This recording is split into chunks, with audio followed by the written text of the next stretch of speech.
R2 factory. They're building something called the Chicken Chapel of Love. You should look that up. It's interesting. Chicken Chapel of Love. Yeah. Okay, that sounds really cool.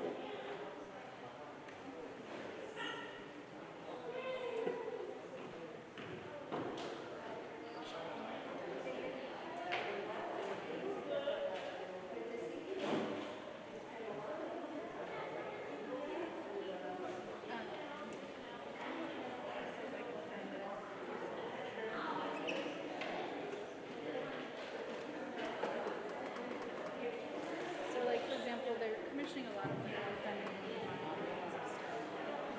This is you.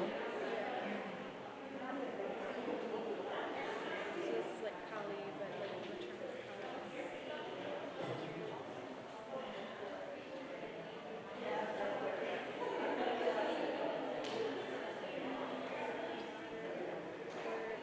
Like Mahilata, who's the African deity who receives the souls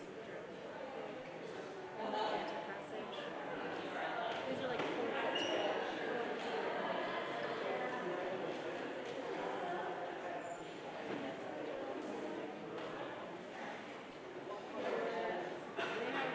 It's just a really large project of them, like the sacred mural usually. This is on Sycamore Wood, middle of the east side. So I cut down this tree and drove it right all the way down. Fabulous. I know I've talked your ear off, but I like the art scene. No, and so most of my professional life has been about supporting artists. Yeah. Been about handling all the back office things so that the artist can just make art. Yeah. And I have very little artistic talent in myself. And I love, and it brings me such joy to hear people talking about their art and to see their art and to see the experience of making and creating and all of it. I love it. So Yeah. you can talk to me, girl, Okay. for hours about your art. And you also need to be able to say to me, you know what, enough is enough. Stop asking questions. Because I can sometimes be like a 3-year-old about, tell me. Well, I'm happy to. I'd love to pick your brain about like website stuff. I'm really bad at it.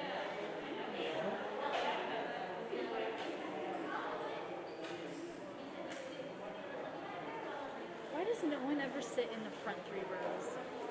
It's so bad on camera.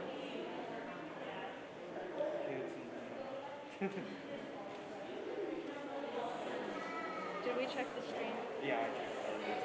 Thank you.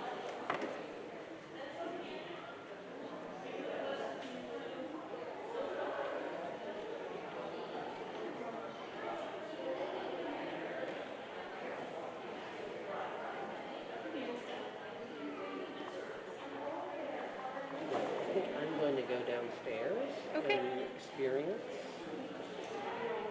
Thanks for Katie's coming up. first sermon.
Good morning.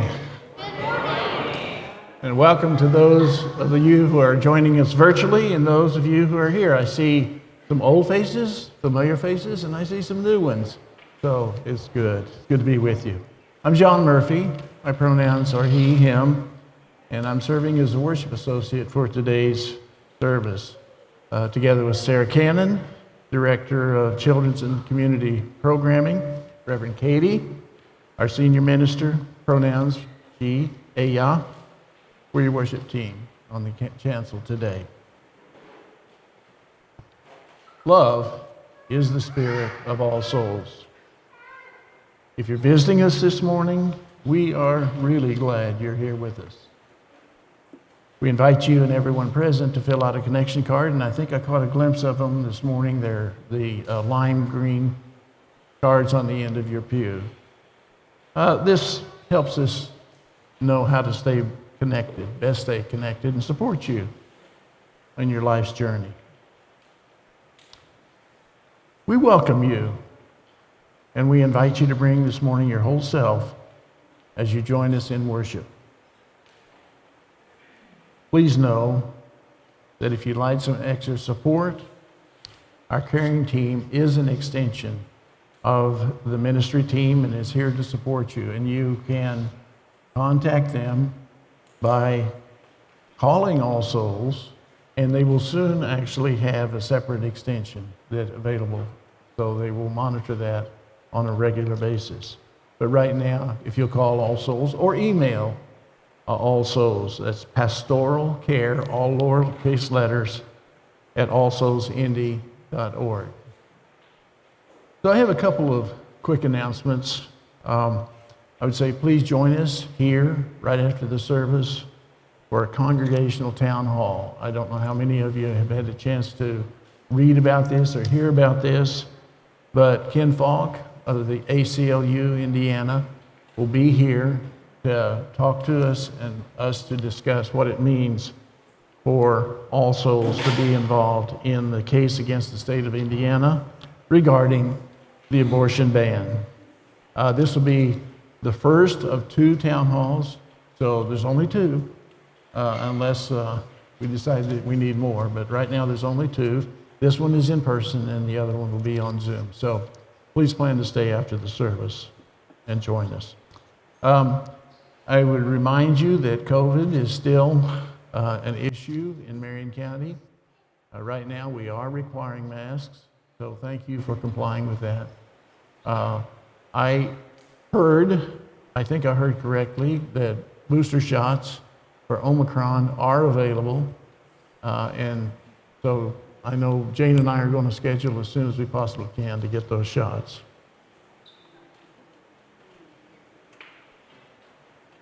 Thank you so much, John. That's really important information for us to have.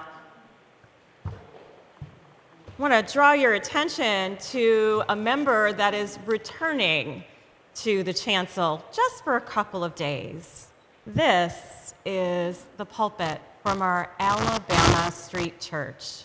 All Souls was founded in 1903, and while this pulpit is always here, it's usually in the hallway towards the library, I thought it might be nice if the pulpit came to visit us for a little bit. Because this pulpit has seen All Souls through wars, through depressions, recessions, another pandemic, the bombing of Pearl Harbor, September 11.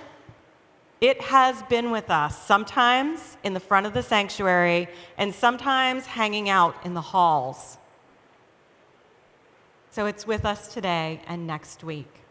We'll talk a little bit more about that in just a little bit, but first, I'd like to bring up our music director, Greg Sanders, who has an announcement.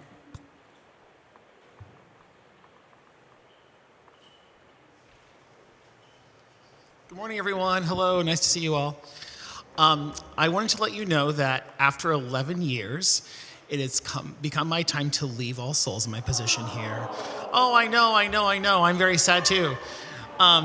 I want you to know that there's nothing wrong. This has been a wonderful place for me. And many of you know my career here in Indianapolis. It just keeps getting busier and busier. And I have more and more projects to do. And I just feel like it was the right time to say thank you and move on from this and wish you all the best. I will be here through Katie's installation on October the 29th. And we're vigorously planning that. It's been my absolute pleasure to serve in this role for the past 11 years, and I wish you the very best. And I'll miss you very much, but I'll still be a visitor and still come around and see how you're doing.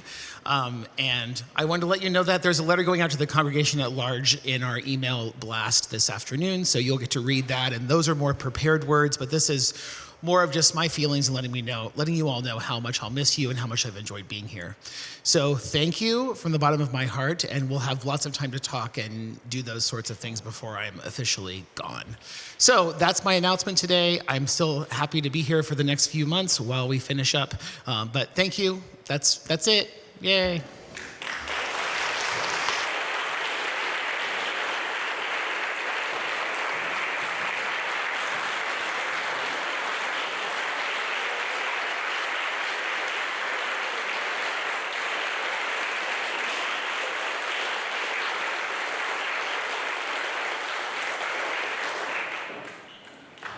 "11 years is an incredible ministry, and I've already warned Greg that he is about to hear how much of an impact he has had on each of you and this entire community.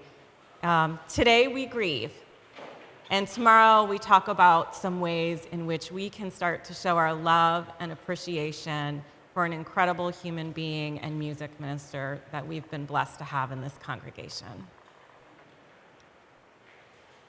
In this moment on our shared journey, may you feel witnessed and honored wherever you are on your journey.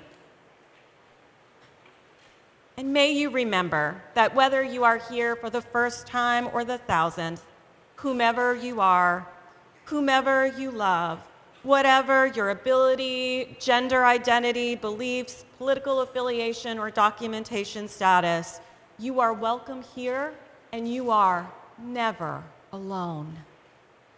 Let us now greet and welcome each other. Please pay special attention to our new and returning folks, and when you start to hear the music, we will sing together, while risen in body or spirit, hymn number 389, Gathered Here. Please, your neighbors.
Good morning. Please rise in body or spirit as Savannah Kennedy lights our chalice and we speak the words of our covenant adapted from the words of James Villa Blake.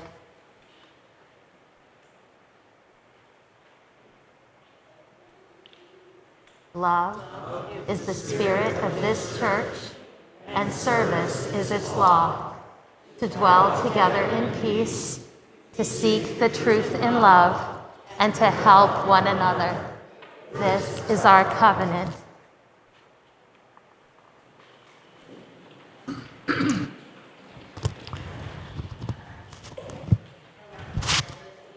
Says as we say our covenant. At this time, we ask that this year's small group leaders in the Children's Faith Formation Program rise and come forward. Pat Fisher, Carrie Nelson, Susie Offen, and Kathy Tanner.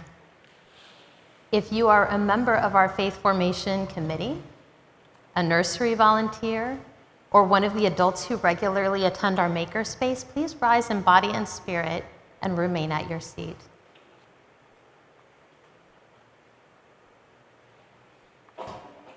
Cultural and ethnical diversity of our region shapes our mission of providing religious education that is meaningful and relevant to our members and community. Our faith is a living one, co-created by the promises that we make, break, and keep. It is enlivened when we lift up all of the voices, experiences, cultures, genders, and understandings of all of our members as we shape our faith together, ever mindful of its global nature. With enthusiasm and so much gratitude for our small group leaders who are indeed leading this work, I invite the congregation, including our children, to read the following charge in the language of your choice. You can see it in the order of service, and there is one down there on the quilts if anyone would like to follow along. Thank you. Ready?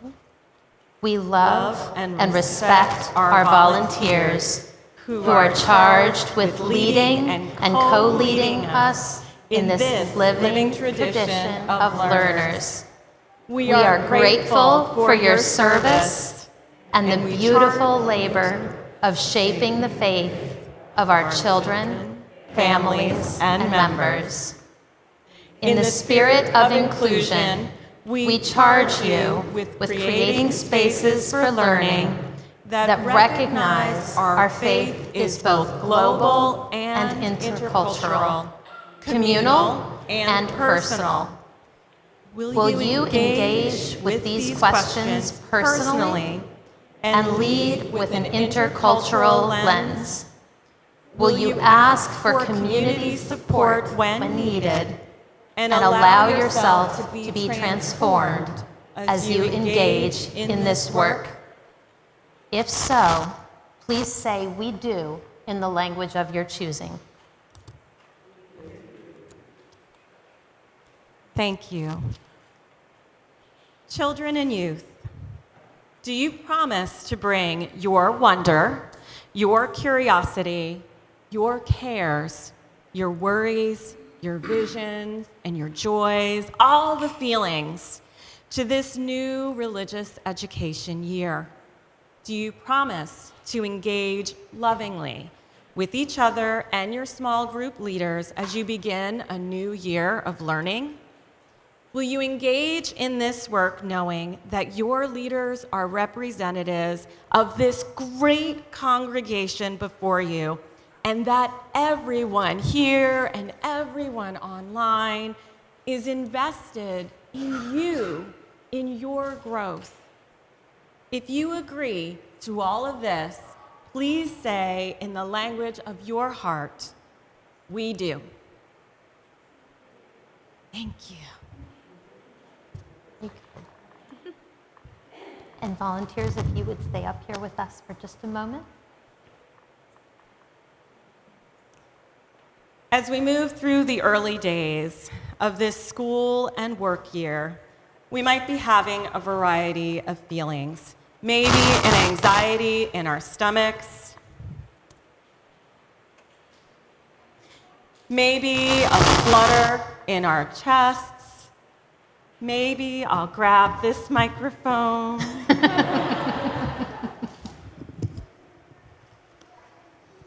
Perfect is the enemy of the good. So maybe you're experiencing excitement, or maybe something else. Whatever you're feeling about this coming year, we invite you to come over here and grab one of these slips of paper. So come on over, if you would, please. We'll even play a little music, and you can grab one of these slips of paper. You too, Colin. I can even bring some to you, or Arthur maybe can come. Miss Susie will. And Thank Lillian you. can come. And we can even make a circle around here if we want.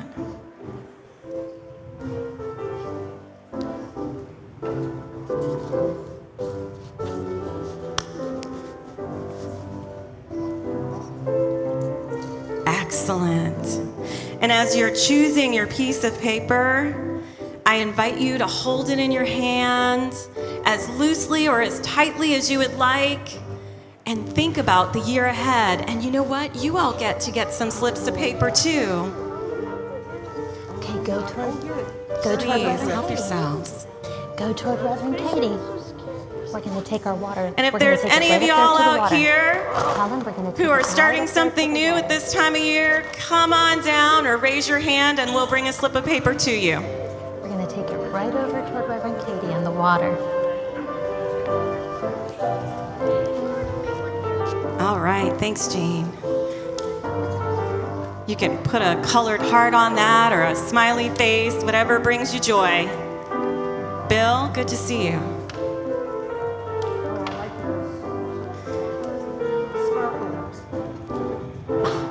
Bless you. I haven't seen any cult symbols yet, you know, because it's opening day.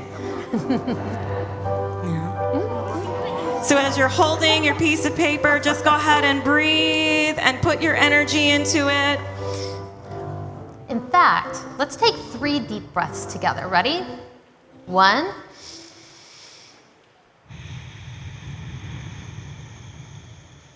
2.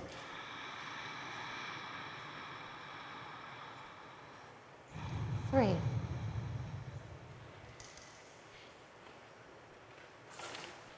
Now, this is the fun part. Take all the feelings that you put into that heart and place that slip of paper into this special bowl of water in the middle of the table and watch what happens.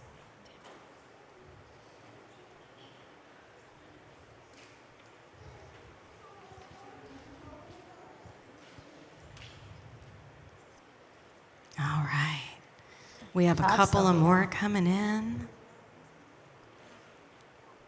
Oh, you And got for it? those of you There who are you in the go. cheap seats at the back, they're changing.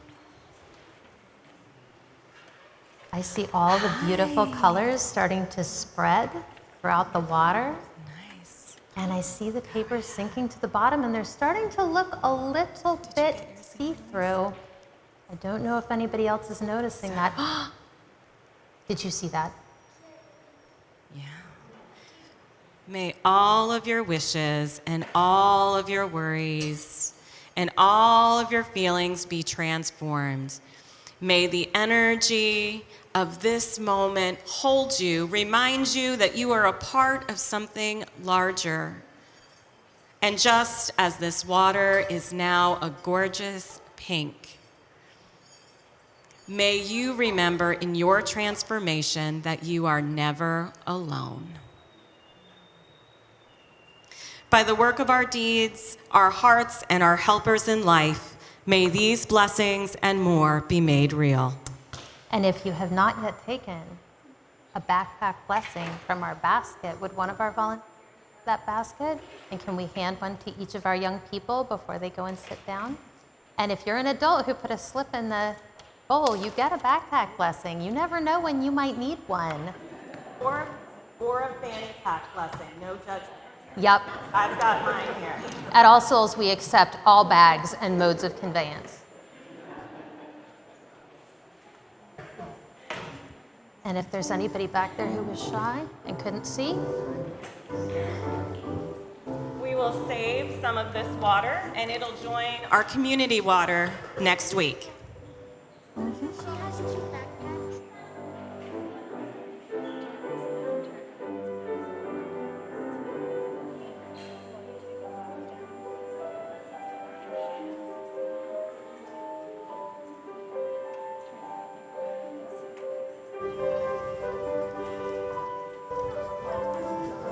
did you get one for your very own bag?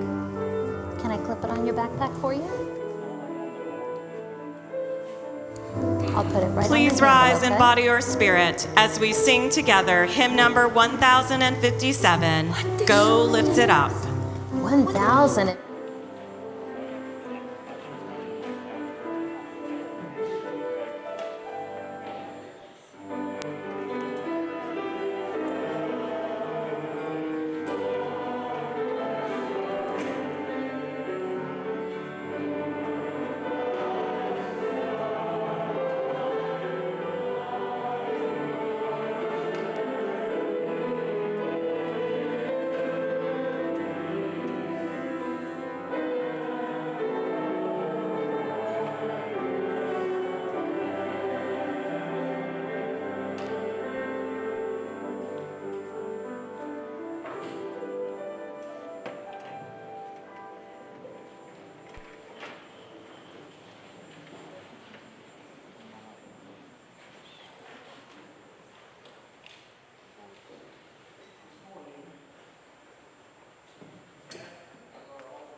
Okay, thank you.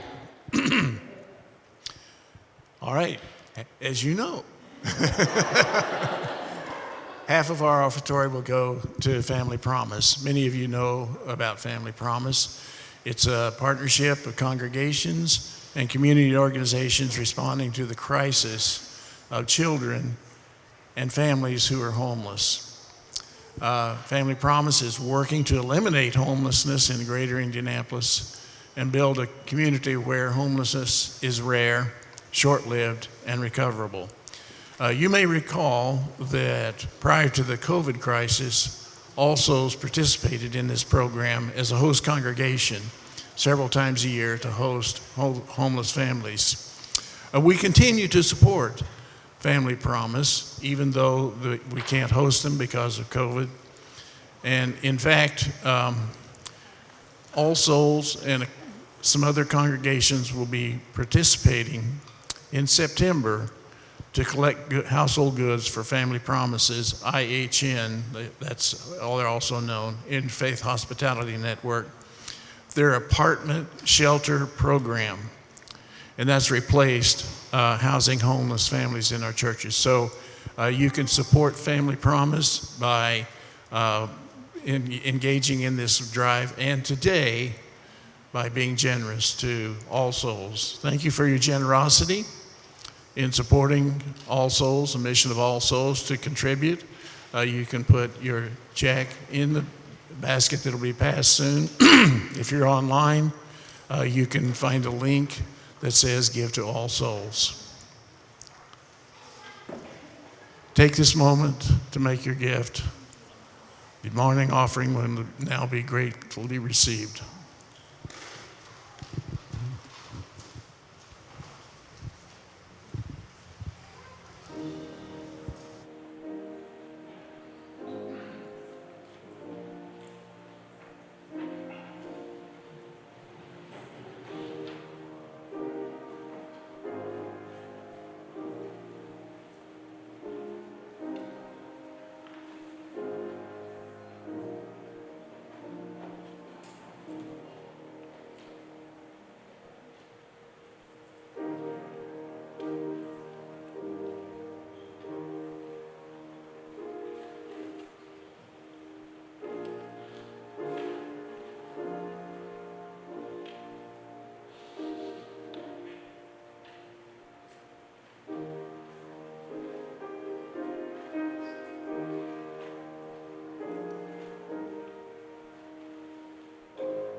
Thank you, Greg.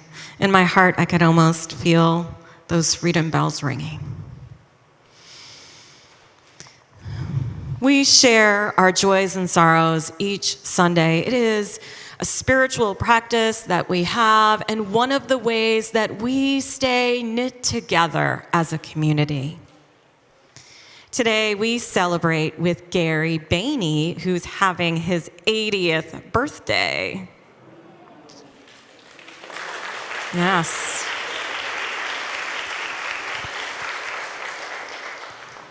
And in this tapestry that we continuously weave each week and every day of our lives, we also hold our sorrows and concerns.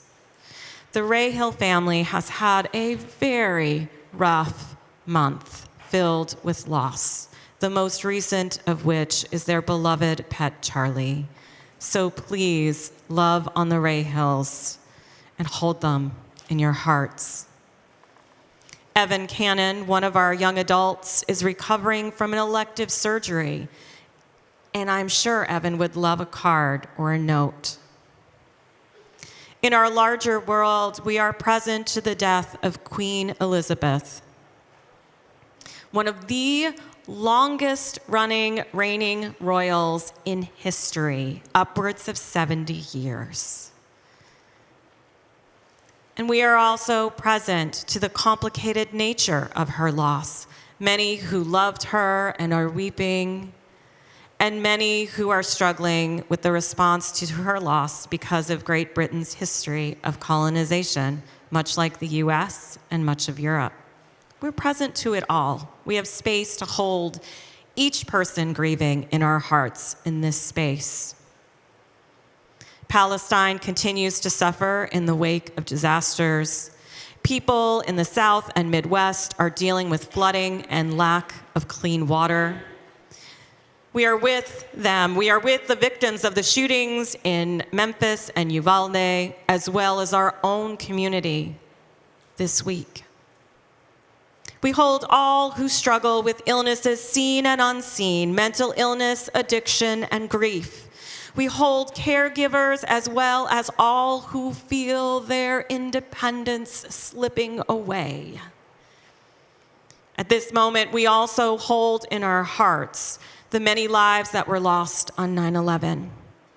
The people on the planes, in the towers, on the streets, at the Pentagon, the first responders, the people whose lives were lost after the attacks to disease, secondary injuries, untreated trauma, all the affected families. We hold in our hearts people of color, especially our Muslim and Sikh kin, their families and communities who were and still are victims of hate crimes born out of America's original sin of racism coupled with Islamophobia. And let us also hold the people of Afghanistan and our military personnel and their families and communities who were lost in one of the longest wars in history. There are many tangles in what we are weaving together, but we hold it all in love, faith, and community. I invite you to please hold this moment of silence with me as we remember, holding all in our hearts, making a place for a deeper love and wonder.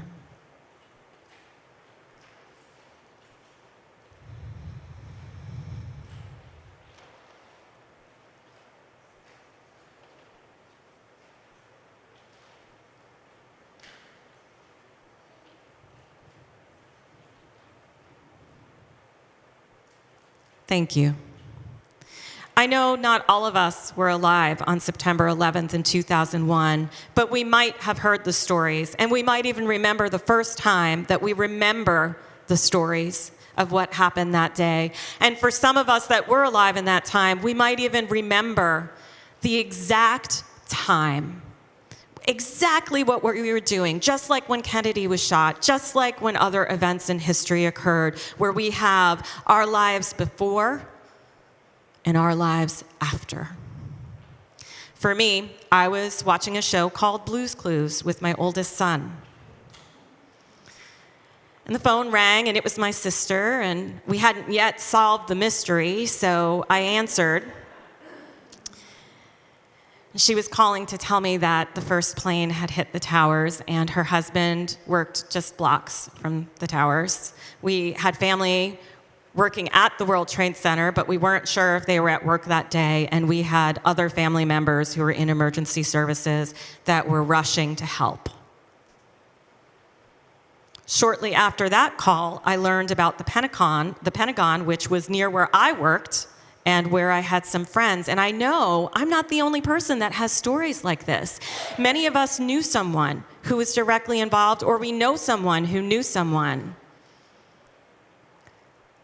In the days that unfolded, we learned so much about ourselves as individuals and as a nation as we processed the events of that day. We learned about our response to trauma and tragedy as a collective. America has a complicated history of dealing with trauma, sometimes getting stuck in anger, sometimes moving towards aggression rather than holistically processing. And there's reasons for this. There are certain phases that we move through when a traumatic event happens. SAMHSA, the Substance Abuse and Mental Health Services Association, has an amazing chart on their website about the phases of disaster. And it helps explain what we move through as individuals and as a collective when we have the impact of a trauma, which is the first stage. That impact is when any sense of security or any illusion of control that we might have had is stripped away from us. And when that happens, sometimes we act out in ways that might seem silly to us at other times, like hoarding toilet paper, right? That is perfectly sensible. That is a perfectly sensible and reasonable thing to do when you are responding to a trauma. And after the impact phase, we get this rush of adrenaline. And that adrenaline fuels us into what's known as the heroic phase. And in the heroic phase, this is when we are holding up signs, thanking our first responders. We are singing from balconies. We are sharing toilet paper with our neighbors. And we are vowing that together, we are going to get through this. And sometimes during the heroic phase, unity happens between people who might not otherwise understand each other. Because this big thing has stripped all of our illusions, not just ours alone, but those of our neighbors. And that shared vulnerability creates a solidarity that might not otherwise exist in other systems. And after that heroic phase, we are still kind of together with our kin, those that we agree with and those that we disagree with under other circumstances. And we might even be high-fiving each other like, hey, look, we pivoted to Zoom and we can do this. We are staying home because we're trying to flatten the curve. We are lighting candles and putting them in our window as we pray for the heroes who are working at Ground Zero. We're doing that in the honeymoon phase. But then something happens. When we are under sustained trauma, we slide into a phase called disillusionment. This is where we start to ask the questions of why? Why me? Why my family? Why that family? Some people might even say, why God? Or there can't possibly be a God because if there was, why would this happen? That's when these big questions come up, these questions of theodicy. And something happens in our brains. We develop a deep desire to have a concrete answer to a complex problem. A concrete answer to a complex problem. And this is where the split happens. Together, we all descend into a phase of disillusionment, sometimes sliding into clinical depression, and we seek those concrete answers. Now, some folks who are generally liberal thinkers are still looking for those concrete answers, but they might still be a sliver open to other points of view. A sliver, but the more stress we're under, the farther we go into disillusionment, the less we want to listen to other people. And the same happens to our typically conservative thinking kin. We stop working together and we start fighting in disillusionment. And as we continue this fighting, sometimes making choices that are aggressive choices, we also start to naturally move into a psychological and spiritual recovery phase. And during this phase, we're starting to get the point that life has changed. Part of us is yearning to be in the past, to hold on to these pieces that have held us, these places where those who came before us, where they processed life through the fire of thought, as Emerson said. These places that we feel like can ground us, things that we can touch, where we can look at our objects and wonder if someone who came before us worried over this spot and found answers, and if we can trust that answer that was appropriate in 1919 and somehow bring it forward to this time. And in disillusionment, as we move into psychological recovery, we also have this desire to idealize the past. To idealize the past, because then we got it right. Well, what we got right was we survived, and we found a way to thrive. But there are also places in our past that we have to explore. I love this pulpit. It is gorgeous. I am grateful for everyone who preached at this pulpit, was in relationship with this fine congregation that helped embody that love is the spirit of this church and brought us to this day and age. They made it possible for me to be here, but they also didn't make space for people like me in 1903. I am not the world they were really dreaming about. Now, I'm able-bodied, so even though I'm a little too short to be at this pulpit, I'm sort of like my abuelita when she used to drive an Oldsmobile and you could just see her eyes peeking over the steering wheel. That car was about as made for her as this pulpit was for me. But I'm able-bodied, so I can stand on this step. Now, Phil Sofer, who has the same seed of love in his heart that was born of all of the people who were here before me and before you, created this pulpit. Right? And it adjusts. So all of my friends who use wheelchairs or who preach when they're sitting can have a pulpit that fits them too. When we don't idealize the past, we're able to learn more about ourselves. And we're able to decide for a different future. And that's what recovery is really about. It's recovery, reimagining, and revisiting a more inclusive future.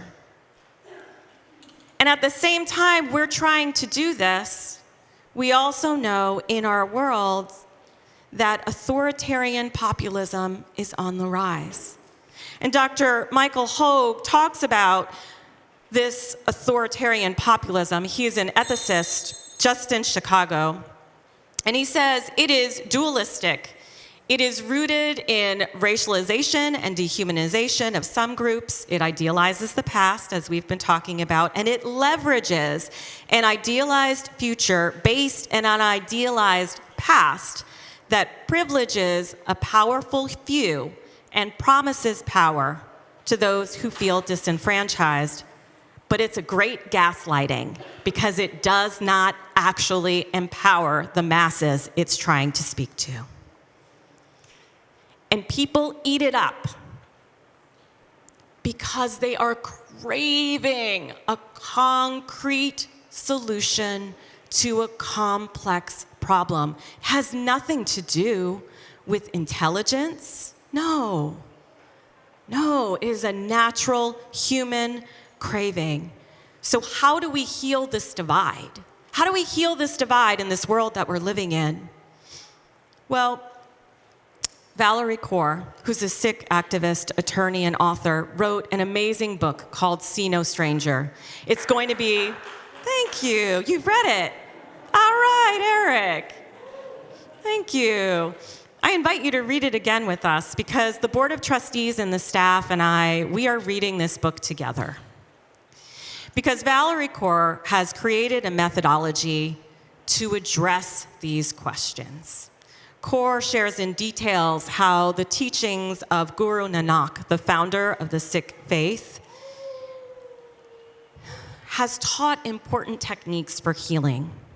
Guru Nanak said, "I see no stranger," and that you are a part of me that I do not yet know.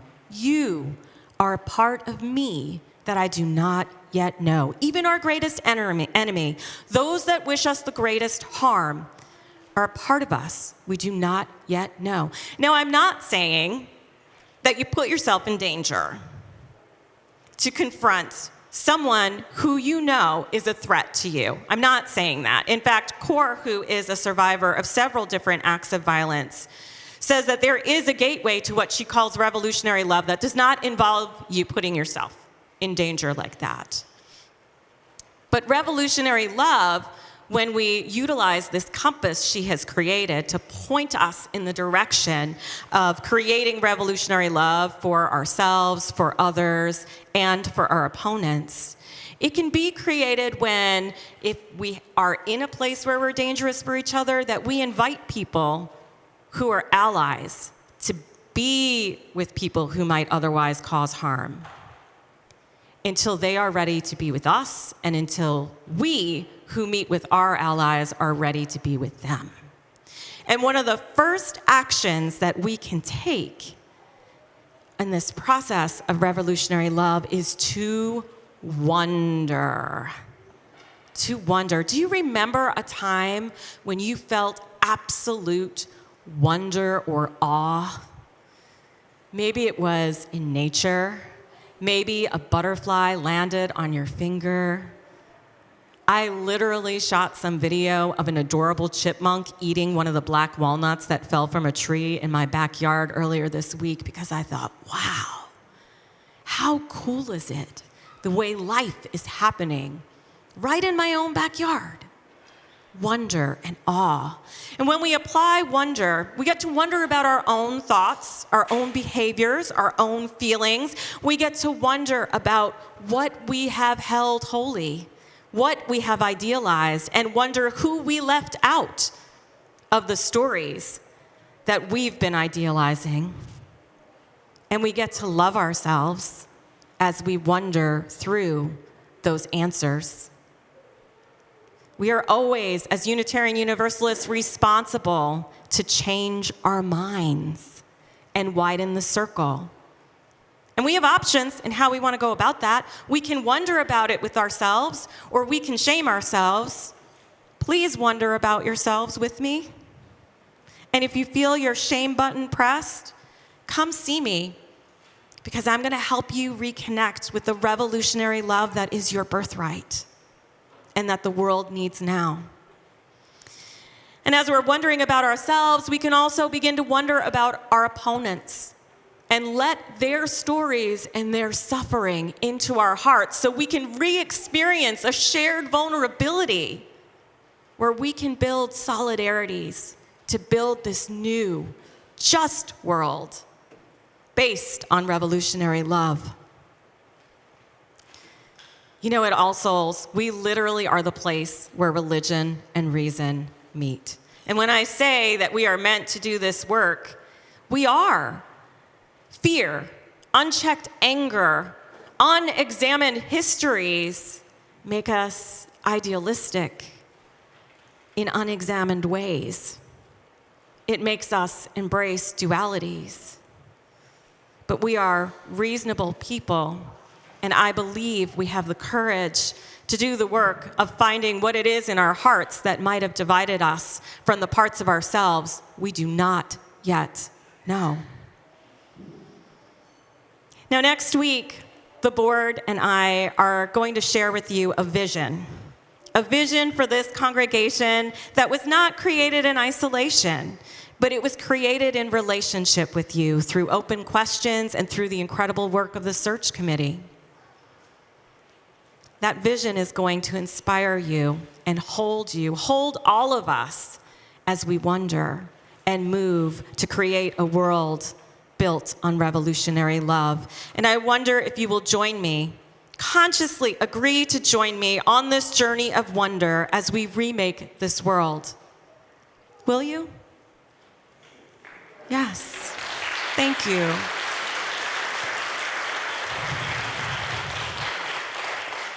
I invite you to commit to leaning in with me and on each other as we build this world, leaning on our powerful past, not in an idealized way, but in a way that respects and loves everything that came before and seeks to integrate what we love into the future, because we all belong in the present of All Souls, and we all belong in the future. None of us is getting left behind. Revolutionary love is for all of us. So let us discover together these deeper wells of revolutionary love that truly are the spirit of this church, and focus our energy to transform ourselves, each other, and the world. May it be so. Amen, and blessed be.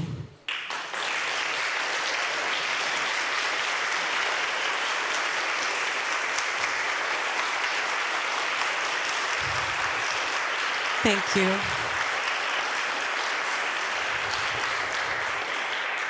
Thank you. I invite you now to please rise in body or spirit as we sing hymn number 1021, Lean on Me.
words of the Reverend Ninan Soto.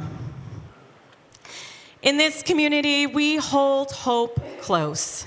We don't always know what comes next, but that doesn't dissuade us.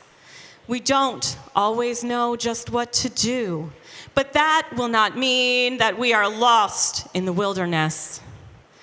We rely on the certainty beneath the foundation of our ethics and values.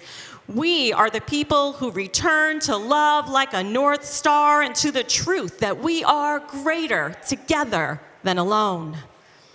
Our hope does not live in some glimmer of an indistinct future. Rather, we know that the way to a world of which we dream, and by covenant and the movement forward of one right action and then the next, we know that one day we will arrive at home. And may that home be filled with revolutionary heart, revolutionary love, and may your hearts be as well. May it be so. Amen, and blessed be.